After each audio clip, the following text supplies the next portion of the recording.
हमारे इतिहास के पन्नों में कितने ही साम्राज्यों के उत्थान और पतन की घटनाएं तथा वीर गाथाएं अंकित हैं, जिनके साक्षी रहे हैं अतीत के दस्तावेज, ये दुर्ग, महल, समाधियां, छतरियां, अपने अवशेषों में अतीत को संजोए हुए।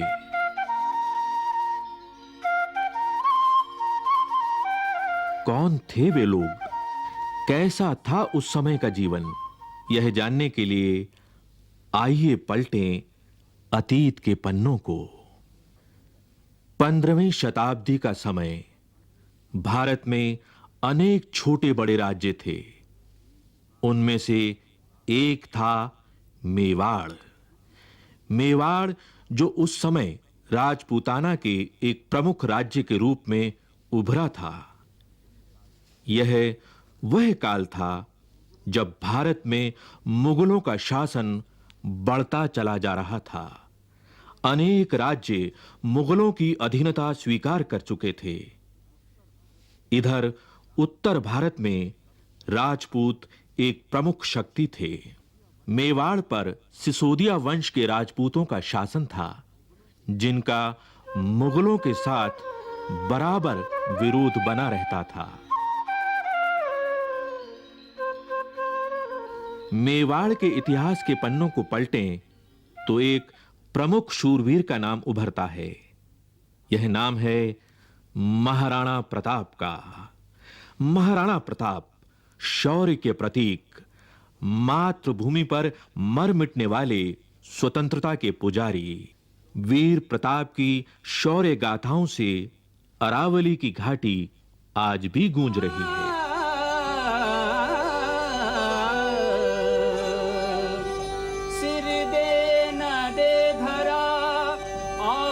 पंडरी बात ना सिर दे ना दे धरा,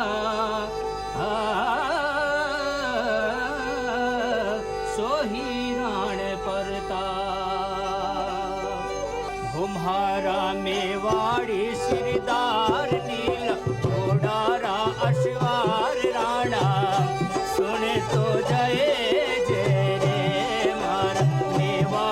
सिरदार नील घोड़ारा अश्वार राणा, सुन तो जय जय रे, सुन तो जय जय रे मेवाड़ी राणा, सुन तो जय जय रे मेवाड़ी सिरदार नील घोड़ारा। मेवाड़ के दो प्रमुख किले हैं, कुंभलगढ़ और चित्तौड़गढ़।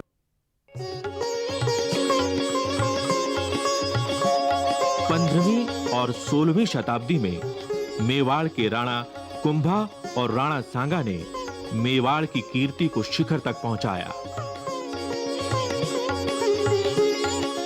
उन्हीं के वंशज महाराणा प्रताप का जन्म 9 मई 1540 को कुंभलगढ़ के किले में हुआ। यहीं इसी स्थान पर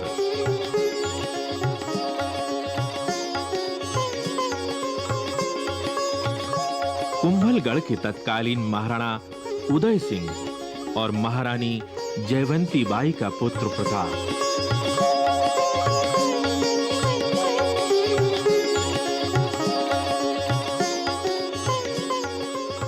मेवाड़ का उत्तराधिकारी, प्रजा का दुलारा, भीलों की देखरेख में पला बड़ा, जिसे प्यार से वे कूका कहते थे।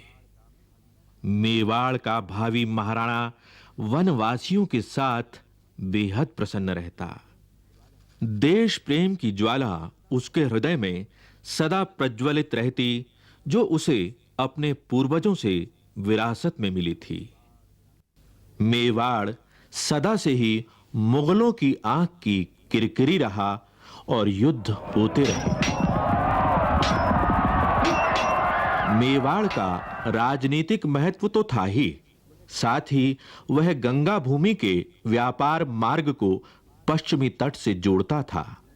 अतः मेवाड़ को अपने अधीन करना मुगल शासकों के लिए जरूरी हो गया था।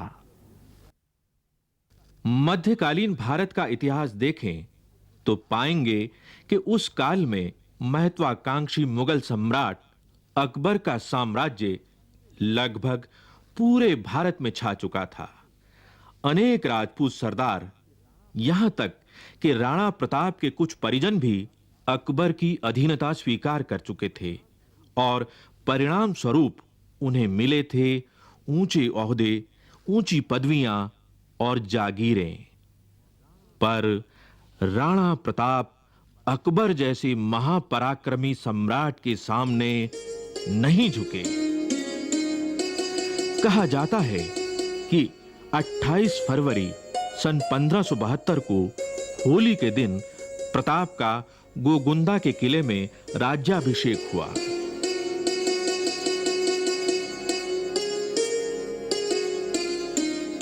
जब प्रताप का राज्याभिषेक हुआ तब उन्हें न कोई राजधानी मिली, न साधनों का जरिया।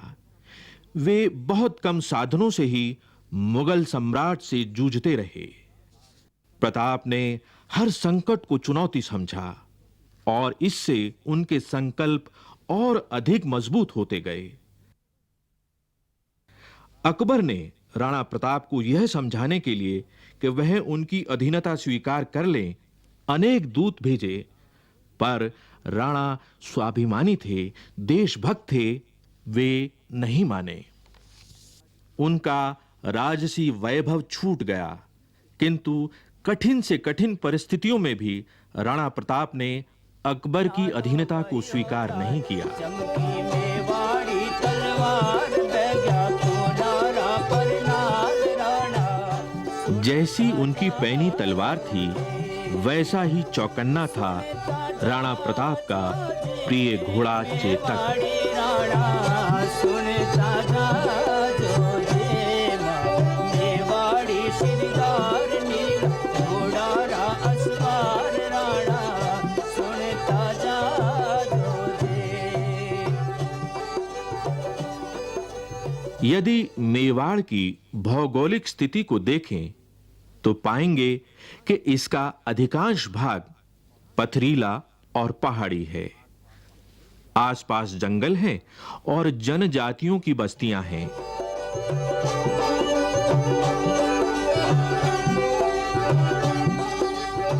राणा प्रताप ने जनजातियों के रणबांकुरों को अपने साथ लिया और युद्ध की तैयारियां करते रहे।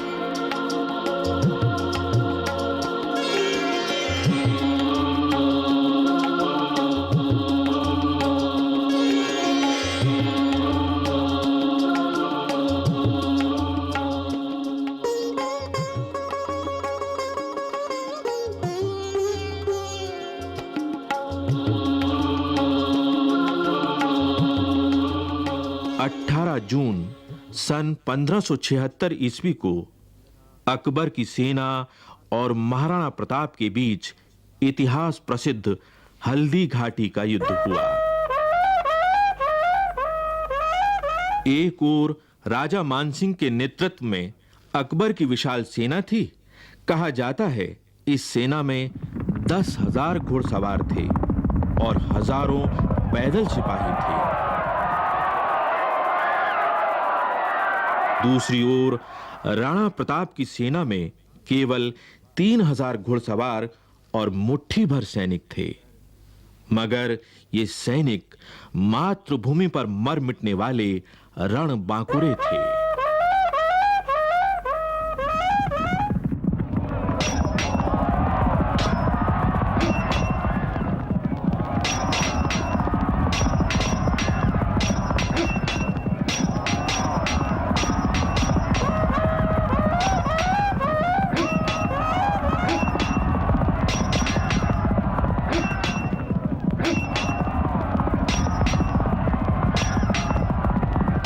यही वह विश्व प्रसिद्ध हल्दी घाटी है जहाँ से होकर प्रताप की सेनाओं ने इस घाटी को पार करके उस पार खमनोर के समीप खड़ी मुगल सेनाओं से संघर्ष किया था। इस घाटी की विशेषता यह है कि इस घाटी के जो मिट्टी है उसका रंग पीलापन लिए हुए है, इसीलिए हल्दी के समान रंग वाली मिट्टी का होने के कारण इसको हल्दी घाटी कहा जाता है। ये बहुत ही तंग दर्रा है जिसमें से होकर प्रताप की सेनाओं ने आगे बढ़ कर के मुगलों की सेनाओं का विरोध किया था। ये रक्त तलाई है। रक्त तलाई का अर्थ है कि जहाँ पर खून की तलाई भर गई थी, खून का तालाब बन गया था। आपको विदित है कि इस ओर हल्दी घाटी है। हल्दी घाटी का जो मुंह है वो लगभग यहाँ से 1.5 किलोमीटर दूर है। इसी तरफ बाईं ओर मुगलों की सेनाओं का पड़ाव था। ये जिस ओर आप अभी ये बम्बूल के पेड़ हैं, इन पेड़ों के पीछे उस ज़माने में केवल सीधा मैदान था और उस मैदान की जो सीमा है वो आगे बनास नदी से मिलती है। जो मुगलों की जो सेनाएं थी वो उस बनास नदी के किनारे से इस प्रदेश से, इस भाग से बढ़ती बढ़ती इस स्थान तक आई थी। मुगलों की सेनाएं हल्दी घाटी के मुंह तक पहुंची थी। प्रताप की सेनाओं ने उनको खदेड़ते खदेड़ते लगभग 1.5 किलोमीटर तक यहाँ ले आए। यही वह स्थान है जहाँ पर मुगल सेना के सेनापति मान सिंह के हाथी पर प्रताप ने अपने घोड़े पर छलांग लगाई थी, और यही वह स्थल है जहाँ पर चेटक का पिछला पैर हाथी की सूंड में बंधी तलवार के कारण कट गया था। यही वह स्थल है जहाँ पर हकीम खां सूर ने प्रताप को सलाह दी थी कि वो पीछे लौट जाए क्योंकि उसके प्राण संकट में थे। यही वह स्थान है जहाँ पर इसके साथ चलने वाले वीरों ने अपना बलिदान दिया था। झालामान ने अपने सर पर छत्र रख करके ये कहना प्रारंभ किया कि महाराणा प्रताप मैं हूँ, और इस प्रकार भयंकर अंतिम युद्ध की जो परिणति है वो यहाँ पर खून की सरिता के रूप में हुई थी। यहाँ पर एक वीर विशेष का भी मैं नाम लेना चाहूँगा, वीरवर पूंजा, जिसके कि साथी लोग इन पहाड़ियों के अंदर, पीछे की ओर की पहाड़ियों के अंदर थे। उन्होंने पीछे से पत्थर बरसाने प्रारंभ किए थे, और यहाँ पर एक वीर जो कि इस ओर इस छतरी की तरफ मैं इशारा कर रहा हूँ, ये राम सिंह तंवर की है, जो ग्वालियर का महाराजा था, और वो भी इस लड़ाई में अपने पुत्रों के साथ मौजूद था और यहाँ पर अब लड़ता हुआ मारा गया। और ये वह मध्य स्थल था जहाँ पर भयंकर युद्ध हुआ। यहाँ पर लाशें पट गई और चारों ओर से घमासान होने लगा। हल्दी घाटी का युद्ध एक दिन में ही समाप्त हो गया। राणा प्रताप के हाथ से गोगुंदा का किला और कुंभलगढ़ निकल गया, लेकिन प्रताप का मस्तक नहीं झुका। हल्दी घाटी युद्ध समाप्त हो जाने पर भी महाराणा प्रताप का संघर्ष जीवन भर चलता रहा। पराजित हो जाने पर भी अरावली की घाटी गूंज उठी प्रताप की कीर्ति और पराक्रम की गाथा से। प्रताप की यशोगाथा मेवाड़ तक ही सीमित नहीं रही, बल्कि समूचे देश में फैल गई।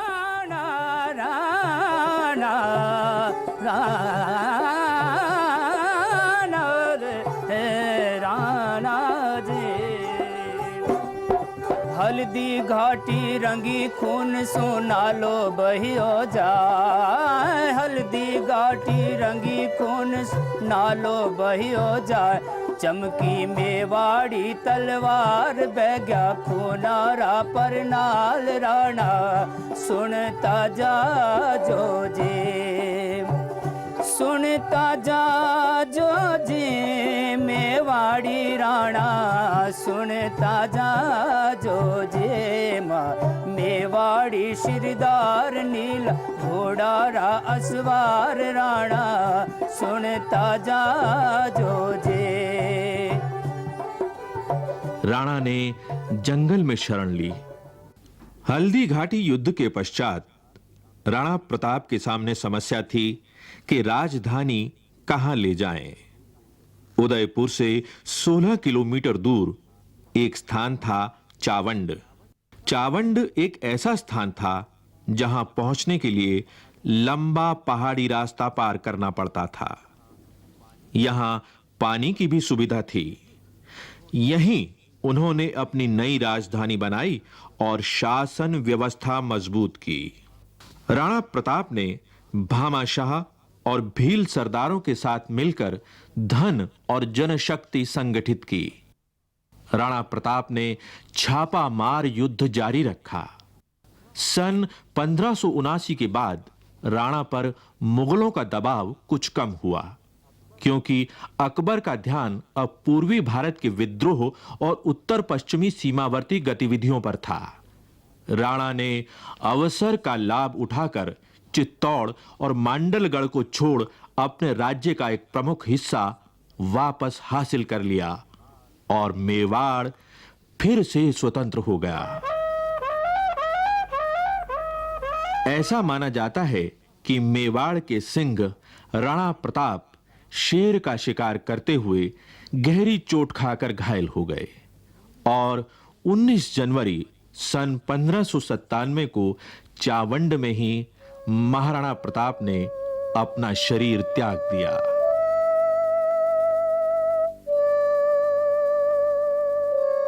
महाराणा प्रताप ने ऐसे ऊंचे आदर्शों को स्थापित किया जो देश और काल की सीमा से परे मातृभूमि प्रेम और स्वाभिमान को निरंतर प्रेरणा देता रहा है और देता रहेगा। माई एड़ा पूत जन जेड़ा राण प्रताप अकबर शूत ओझ के